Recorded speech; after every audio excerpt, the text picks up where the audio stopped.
Greetings and salutations, this is Imperator Vespasian bringing you another build for our Cthulu project, or Call of Cthulu.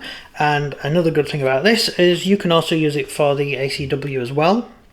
I'm being careful in what I call it due to algorithms, but you can use this for that period with Americans running around in blue coats and grey coats, and you can also use it for Call of Cthulu, which is what we're using it for. And the great thing about this house is a house very much like this was one of the first houses built in New York, and it is currently, I believe it has a warehouse over the top of it. They didn't knock the house down. I think they kept it there and built a house around it in order to protect it. And I think it's a museum at the moment. I only know that because I came across it online, so I've never been to New York, so that's off the top of my head. If you live in New York, you've probably seen it. So this is a early style American house. We're using it for our Call of Cthulu because we're doing, as you already know, you've seen the battle reports, Call of Cthulhu set in the States while it was still an English colony. So that's what these have been used for in our current games, although we do have ACW coming up on the horizon. We already have some ACW figures and stuff, which we'll be doing some videos on, and there's a few box sets we're going to get, and that's going to be a big project next year. We're going to hold off this year because all this year has been about Call of Cthulhu and Samurai, so that's what we've mainly been doing this year. And we're also trying to augment our black powder stuff. We've had a lot of black powder stuff, Napoleonics, we've got Waterloo, and we're going to be doing Russia as well. So for this year we've been doing Waterloo, so we're also doing that sort of stuff as well. So at the moment, this is going to be one of the last buildings we make for the Call of Cthulhu stuff, because we're currently concentrating all our time on samurais. So we're doing lots of Japanese scenery, which you will see videos on very shortly, and some games as well, because we've just got enough figures to play a game with, so you'll be able to see it. More battle reports to come. Our Call of Cthulhu game has come quite well so far. It seems to be well received, and we're certainly having fun playing it, and so you're going to be seeing more of that. So this is the house.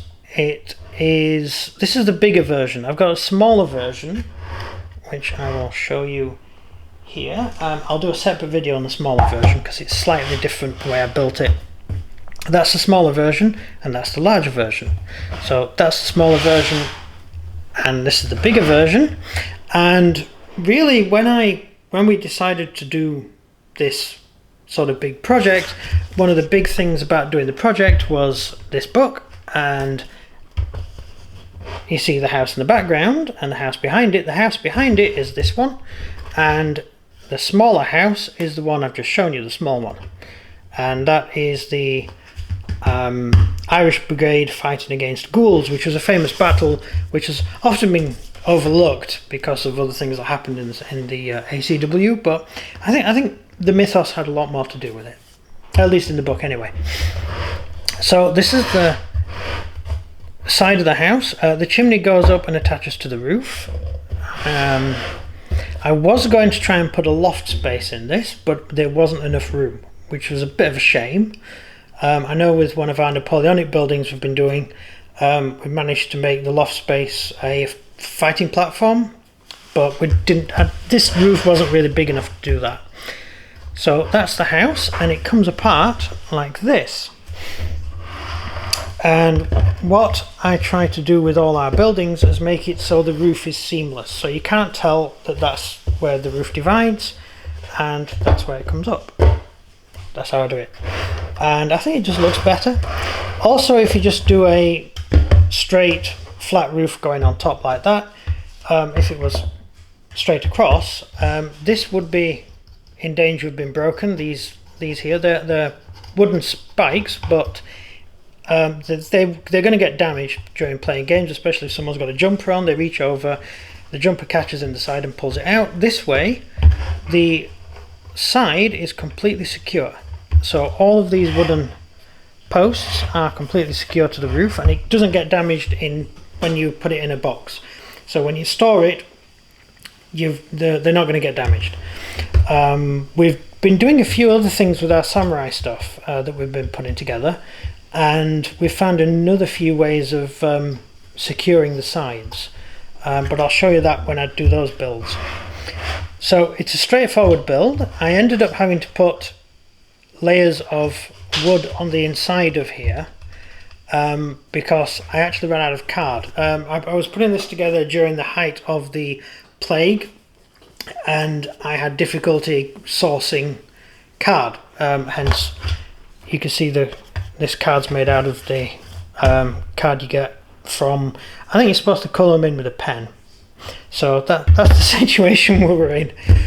So I only had one layer of card around, and so in order to strengthen it and make it solid, I put wood across all the pieces of card. And I think that some of the interior walls are actually solid wood because we ran out. But we had loads of wood knocking around, so that kind of worked out. On the interior, here's the interior. It's nice and spacious. We have quite a few things in the interior. We have a little spare bedroom here with 2 beds in and a little bench with a, what do you call it, rug? Yeah, that's it. The rugs are printed on photo paper because it comes out better, although it does make it quite shiny for the camera to film. You can see the shininess. You can't actually see that without the camera, so it actually looks, I think there you don't see the shininess there, do you? So we have the best bedroom here with a nice bed in it, and we have a book and a candle burning. And in the main room we have the fireplace with a table with some food and stuff on it, which is quite nice. The obligatory bookshelf, because this is called Cthulhu and they are always bookshelves. A nice candle there and another bookshelf. So this farmer probably reads quite a lot. I mean, it's a farm in the middle of nowhere, so I suppose reading matter would be the most important thing on your mind, really, after harvest is in. So yeah, that's about it. That's the building. Was it hard to build? No.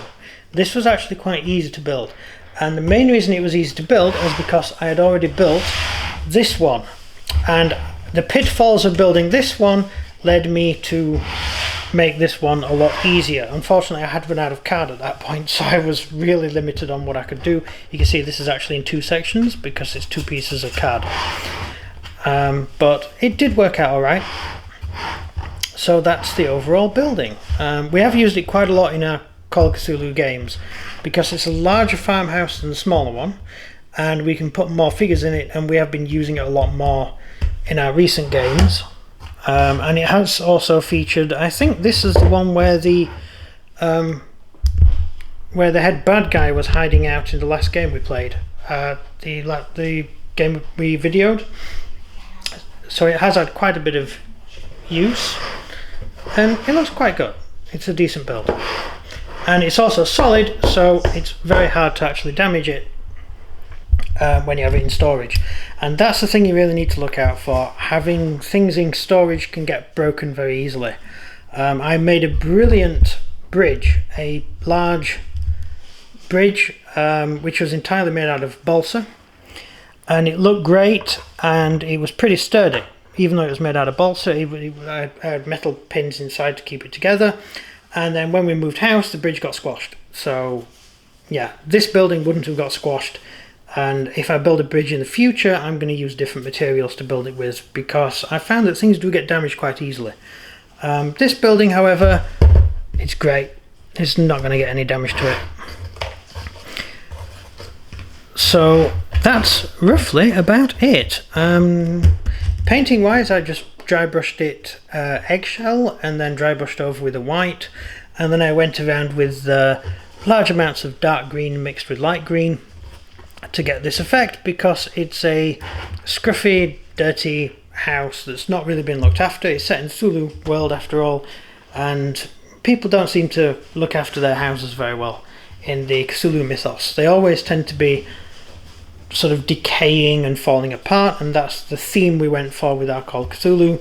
But if you're using it for the ACW, then maybe it's got damage due to the odd cannonball flying through before the game starts. So that kind of makes sense. It's also got some leaves on the roof, or moss or whatever, which is actually a byproduct of making the roof. I think I mentioned this before. As you stick the tiles on, all the tiles are individual tiles, you end up with bits of glue coming out. Now what you can do is clean it off and make it all look nice and neat, but I didn't want neat for this, and so I just poured sand over the top of it, and the sand solidifies, and then you just dry brush it with brown and light brown, giving you that sort of leafy autumnal look to it, or maybe moss look to it. That's just a byproduct of how I built the model, and I think it does give it a little bit more character. So that's it. That's everything for this video. I can't think of anything else that I need to say. Thank you very much for watching. Leave any comments in the comment section, and I'm sure you've already seen this one in combat, so you've already seen how we can use it. It's a useful building. It's a nice generic townhouse as well as a main house, farmhouse. Right, thank you very much for watching. This has been Imperator Vespasian. Goodbye.